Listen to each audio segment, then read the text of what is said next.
Hi everyone, welcome back to Ideas in Wealth Design. I'm Brendan Brown here from OneServe.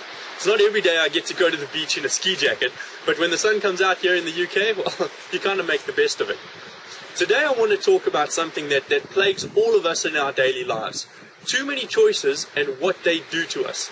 Instead of more freedom, we find anxiety. Instead of better products, we live in a throwaway society.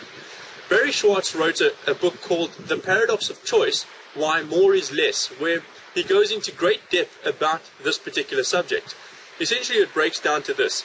The more options you consider, the more buyer's regret you'll have. The more options that you encounter, the less fulfilling your ultimate outcome will be. This raises a difficult question for us. Is it better to have the best outcome but be less satisfied, or have an acceptable outcome and actually be satisfied? It's a bit of a difficult one there.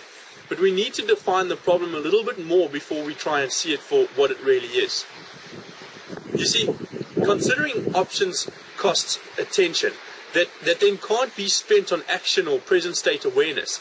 Attention is necessary for not only productivity, but for appreciation. That was said by Tim Ferriss, author of the 4-Hour Workweek. Essentially, it breaks down to this.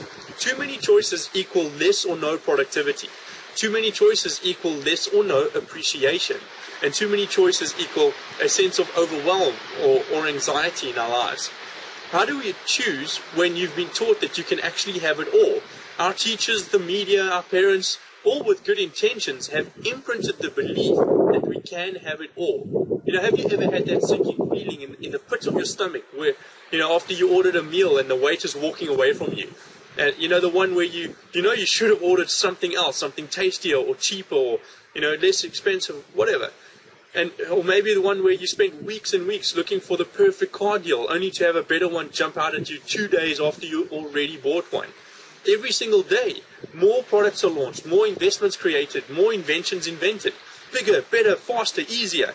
And the more there is, the more we become paralyzed by the fear that if you make this decision now, you'll be losing out on something better tomorrow or next week or next month or next year.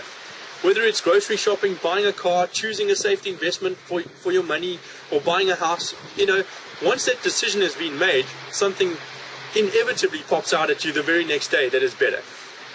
Or on the flip side, you end up in a loop of endless research where you never actually make any decisions at all. So how do you combat this debilitating paradox of choice? I found these few tips have worked great in my life.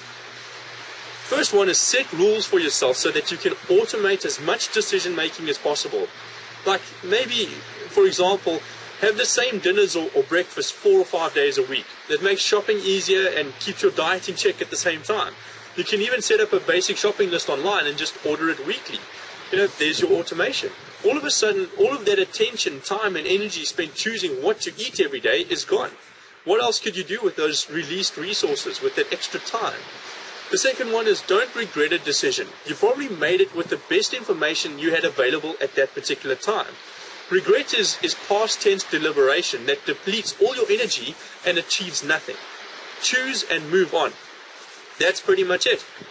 Anyway, that's the end of this week's video. I hope you're enjoying the series so far. Watch out for next week's video. I'm Brendan Brown from OneServe. Goodbye.